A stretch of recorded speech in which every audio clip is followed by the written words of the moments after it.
తుప్పు పట్టిన బండి ఎప్పటికీ స్టార్ట్ కాదు. ఇంకొక డైలాగ్ అయితే, తనని ఎవరూ ఆపరు, ఆపలేరు, ఆపగలిగేది నువ్వే.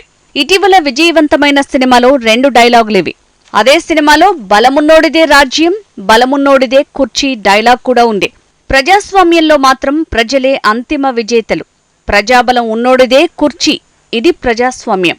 దేశానికి స్వాతంత్ర్యం సిద్ధించాక ప్రజాస్వామ్యాన్ని మనదైన శైలిలో రూపొందించుకుని లౌకిక రాజ్యంగా భారతదేశం వర్ధిల్లుతోంది. నాటి నుంచి నేటి వరకు ఎందరో పాలకులు పాలించారు. ప్రజల అభిమానాన్ని చూడగొన్నారు. ప్రజాగ్రహానికి తల ఉంచారు. మరికొద్ది రోజుల్లో దేశవ్యాప్తంగా ఎన్నికల సంగ్రామం ఆరంభం కానుండగా ఏపీలో మాత్రం వచ్చే 5 ఏళ్లు కుర్చీ ఎవరిదో తేలనున్న ఎన్నికలు జరుగుతున్నాయి. ఒకరిని ఓడించేందుకు ఒకరు, ఇంకొకరిని గెలిపించేందుకు మరొకరు విడివిడిగా కూటములుగా దండయాత్ర చేసుకునేందుకు సిద్ధమవుతున్న ఆంధ్రప్రదేశ్ అసెంబ్లీ ఎన్నికల్లో విజేతగా నిలిచేదెవరు, ఏ అంశాలు ఏ ప్రభావం చూపుతాయన్న దానిపై ఎంతో ఉత్కంఠ కలుగుతోంది.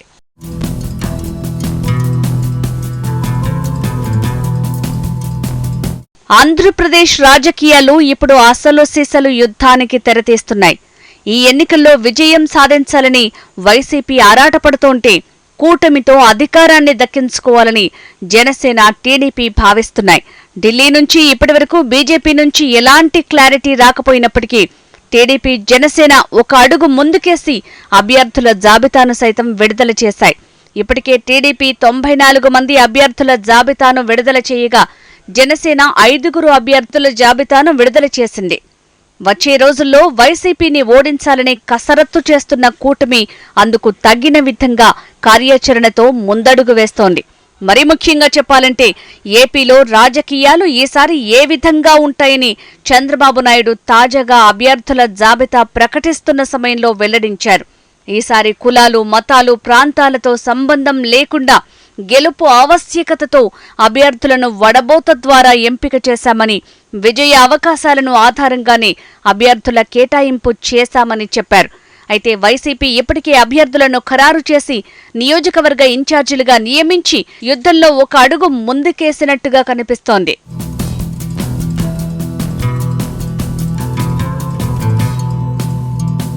వాస్తవానికి గత కొద్ది రోజులుగా వైసీపీ ఊపు మీద ఉన్నట్లుగా కనిపిస్తోంది. విజయవాడలో అంబేద్కర్ విగ్రహం ఆవిష్కరణ, ఆ తర్వాత భీమిలి సభ, దెందులూరు సభ, ఇటీవల జరిగిన రాప్తాడు సభ, త్వరలో జరగనున్న అద్దంకి సిద్ధం సభల ద్వారా సీఎం జగన్మోహన్ రెడ్డి నేరుగా ఓటర్లకు కనెక్ట్ అవుతున్నారు. వాస్తవానికి ఉండవల్లి అరుణ్ కుమార్ చెప్తున్నట్లుగా కూటమి సభ్యులకు మాత్రం క్యాండిడేట్ల ఆధారంగా ఎన్నికల్లో అభ్యర్థులకు జనం ఓటేసే అవకాశం ఉంది. కానీ వైసీపీ నాయకులకు మాత్రం ప్రతి ఒక్కరూ జగన్మోహన్ రెడ్డిని చూసి ఎన్నికల్లో ఓటేయాల్సిన పరిస్థితి వస్తుందని కుండబద్దలు కొట్టారు. అంటే వైసీపీ తరపున అభ్యర్థులందరికీ జగనే కనిపించాలని స్పష్టంగా వైఎస్ జగన్ కోరుకుంటున్నారు. తద్వారా తాను అందిస్తున్న సంక్షేమ పథకాలు ఎన్నికల్లో గెలిపిస్తాయని ఆయన ధీమాతో ఉన్నారు. కానీ టీడీపీ, జనసేన కూటమి మాత్రం ఆయా అభ్యర్థుల ఆధారంగా ఎన్నికల్లో గెలిపించాలని భావిస్తున్నాయి. వాస్తవానికి వైసీపీకి ఈసారి ప్రతికూలత చాలా ఉందన్న ప్రచారం కూడా ఉంది. జగన్మోహన్ రెడ్డికి ఎందుకు ఓటెయ్యాలి, ఏం చేశాడని ఓటెయ్యాలి, ఇలాంటి ప్రచారం పెద్ద ఎత్తున టీడీపీ అనుకూల వర్గాల నుంచి వస్తూనే ఉంది. అయితే ఈ ఎన్నికల్లో మరీ ముఖ్యంగా గ్రామీణ ప్రాంతాల్లో అసలు పథకాల అమలు ఏ విధంగా ఉంది, పథకాల కోసం జనం ఓటేస్తారా, లేదా కేవలం పథకాలే ఎన్నికల్లో పార్టీ జయాపజయాలను నిర్ణయిస్తాయి అన్నది తేలే అవకాశం కనిపిస్తోంది.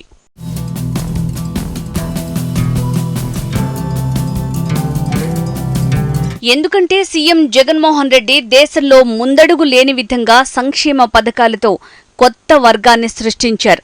ఢిల్లీ స్థాయిలో బీజేపీ పాలకులు లాబీర్తులకు ఇచ్చే పథకాలు ఓట్లు కురిపిస్తాయని ఏ విధంగా భావిస్తుందో పేద ప్రజలకు తాను ఒక మెస్సయ్యలా కనిపిస్తున్నానని జగన్ భావిస్తున్నారు.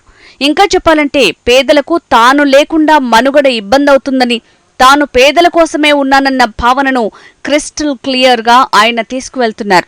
ఈ ఎన్నికల్లో పేదలు పెత్తందార్ల మధ్య యుద్ధం జరగబోతోందని పదే పదే గుర్తు చేయటం ద్వారా తానుగాని ముఖ్యమంత్రిగా లేకుంటే పేదల బతుకులు ఆగమవుతాయన్న భావనను కలిగించాలని జగన్మోహన్ రెడ్డి ఫుల్ క్లారిటీతో అడుగులు వేస్తున్నారు.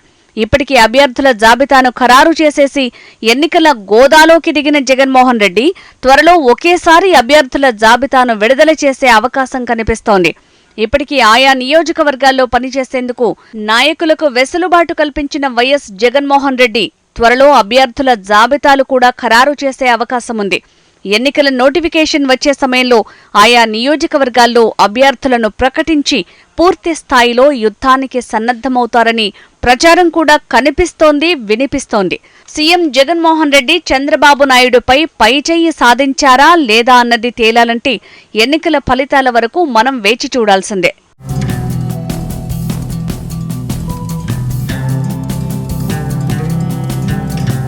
ఇటు శ్రీకాకుళం నుంచి అటు అనంతపురం వరకు ఎటు చూసినా గానీ జగన్మోహన్ రెడ్డి ప్రభావం మాత్రమే కనిపిస్తోంది. ఎన్నికల్లో గెలిస్తే జగన్ వల్ల గెలిచామని, ఓడితే జగన్ వల్లేనని వైసీపీ నాయకులు సర్ది చెప్పుకోవచ్చు. అదే సమయంలో కూటమికి అలాంటి ఆప్షన్ ఏమీ లేదు. వచ్చే ఎన్నికల్లో విజయం సాధించటమే ఆ కూటమి ముందున్న లక్ష్యం. ఎన్నికల్లో విజయం సాధించకపోతే కూటమి తరపున అది టీడీపీకి, జనసేనకు ఎంత ఇబ్బందికర పరిస్థితులు వస్తాయో ఊహించటానికి, చెప్పటానికి కూడా కష్టమే. బీజేపీ ఏ విధంగా అడుగులు వేస్తుంది, ఏ విధంగా వ్యవహరిస్తుంది అన్నదానిపై ఎంతో సంయమనం నెలకొంది. చంద్రబాబు నాయుడు కేంద్ర హోంమంత్రి అమిత్ షాతో చర్చలు జరిపిన తర్వాత పవన్ కళ్యాణ్ ఢిల్లీ వెళ్తున్నారు అన్నట్టుగా గత కొద్ది రోజులుగా లీకుల మీద లీకులు వస్తూనే ఉన్నాయి. కానీ చంద్రబాబు, పవన్ కళ్యాణ్ ఢిల్లీలో బీజేపీ పెద్దలను కలిసింది లేదు. పొత్తు ముందుకు కదిలింది లేదు. బీజేపీ పెద్దలు అసలు ఏం ఆలోచిస్తున్నారో కూడా క్లారిటీ మిస్ అవుతోంది. ఏపీలో కూటమిలో భాగంగా ఉంటే తమకు వచ్చే సీట్లు ఎన్ని, గెలిచే సీట్లు ఎన్ని అని లెక్కలేసుకుంటున్న బీజేపీ పెద్దలు టీడీపీతో వెళ్లాలా, టీడీపీకి దూరంగా ఉండాలా అనే దానిపై ఇంకా ఎలాంటి నిర్ణయం తీసుకోలేదని చెప్తున్నారు. తాజాగా మాజీ మంత్రి కోనతాల రామకృష్ణ వచ్చే ఎన్నికల్లో జనసేన మరికొద్ది సీట్లలో కూడా పోటీ చేసే అవకాశం ఉందని చెప్పారు. ఇంకో 10 వరకు సీట్లలో జనసేనకు ఛాన్స్ లభిస్తుందన్న సందేశాన్నిచ్చారు. అంటే బీజేపీకి ఇవ్వాల్సిన సీట్లు కూడా జనసేన పోటీ చేసే అవకాశం ఉందన్న భావనను కలిగించారు. అయితే ఇది ఊహాతీతమే. వచ్చే ఎన్నికల్లో బీజేపీ ఏకపక్షంగా అంటే ఒంటరిగా ఎన్నికల బరిలోకి దిగే అవకాశం ఉంది. కానీ చివరాఖరకు పొత్తుతో కూడా వెళ్లొచ్చు.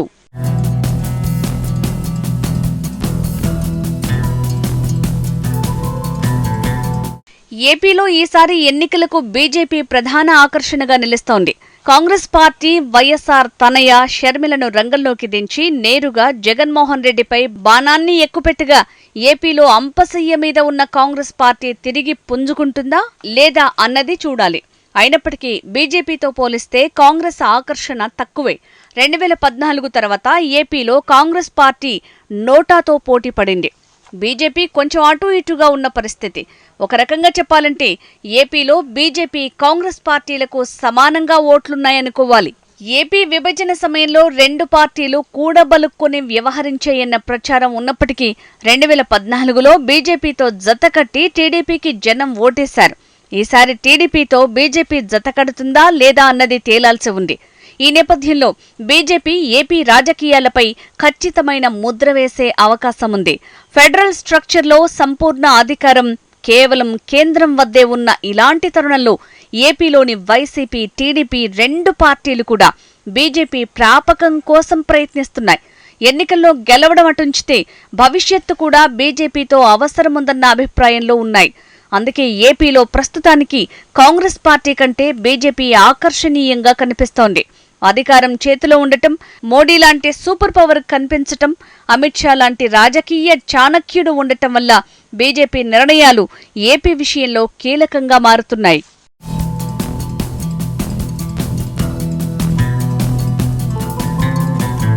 వాస్తవానికి ఆంధ్రప్రదేశ్, తెలంగాణ అన్న తేడా లేకుండా దేశవ్యాప్తంగా అయోధ్య రామ మందిరం తర్వాత బీజేపీ గ్రాఫ్ పెరిగింది. మోడీ అభిమానం జనంలో అంతకంతకు పెరుగుతూ వస్తోంది. ఎన్నికల్లో హిందుత్వానికే ఓటేద్దామా అన్న భావన ప్రతి ఒక్కరూ వ్యక్తం చేస్తున్నారు. మెజారిటీ ప్రజల ఆకాంక్షలకు అనుగుణంగా రాజకీయాలు చేయాల్సిన పార్టీలు మైనారిటీల ఆకాంక్షలతో బతుకులీడుస్తున్నాయన్న భావనను సర్వత్రా వ్యక్తం చేస్తున్నారు. కాంగ్రెస్ పార్టీ దేశవ్యాప్తంగా ముందడుగు వేయలేని పరిస్థితుల్లో ఏపీలో షర్మిల పగ్గాలు చేపట్టిన తర్వాత ఆ పార్టీకి ఏ విధంగా మైలేజ్ వస్తుందన్నది చూడాలి. తెలంగాణలో అధికారం చేపట్టిన కాంగ్రెస్ పార్టీ ఆంధ్ర విషయంలో కూడా కొంత ఆశాజనకమైన దృక్పథంతో ఉంది. ఒకవేళ ఏపీలో కాంగ్రెస్ పార్టీకి అత్యధిక ఓట్లు వచ్చి బీజేపీకి రాకుంటే ఆ పార్టీకి ఇబ్బంది కలుగుతుంది. అందుకే ఈ ఎన్నికల్లో బీజేపీ సైతం కాంగ్రెస్ పార్టీ కంటే ఎక్కువ ఓట్లు రాబట్టుకోవాలని లక్ష్యం మేరకు పనిచేసే అవకాశముంది. మరోవైపు జనసేనాని అసెంబ్లీలో అడుగు పెట్టేందుకు ఇదే తగిన సమయమని భావిస్తున్నారు. వైసీపీని కూకటి వేళ్లతో పెకిలించాలని ఆయన కలలుగంటున్నారు. కానీ పరిస్థితులు మాత్రం అందుకు సిద్ధంగా ఉన్నాయా లేదా అన్నది తేలాలి. గోదావరి జిల్లాల్లో కూటమి స్వీప్ చేస్తుందన్న భావన ఉన్నప్పటికీ ఇప్పుడు అలాంటి పరిస్థితి లేదన్నట్టుగా తెలుస్తోంది. మరీ ముఖ్యంగా చెప్పాలంటే ఎస్సీ నియోజకవర్గాలతో పాటు శెట్టి బలిజ లాంటి బలమైన బీసీ వర్గాలు ఈసారి గెలుపోటములపై ప్రభావం చూపే అవకాశముంది. తూర్పుగోదావరిలో పోటీ చేస్తున్న వైసీపీ కాపు నాయకులు సావోరేవో అన్నట్టుగా దూకుడు ప్రదర్శిస్తున్నారు. ఈసారి జగన్మోహన్ రెడ్డికి గోదావరి జిల్లాల్లో ఫలితాలు షాక్ ఇస్తాయన్న ప్రచారం నడుమ ఇది వైఎస్ఆర్ శ్రేణులకు ఉపశమనం కలిగించే న్యూస్ అని చెప్పాలి. మొత్తంగా 2024 ఎన్నికలు 2014 ఎన్నికల్లోలా కేవలం 5 లక్షల ఓట్లతోనే గెలుపోటములు నిర్ణయిస్తాయా లేదంటే బంపర్ విక్టరీ అందిస్తాయా అన్నది చూడాలి.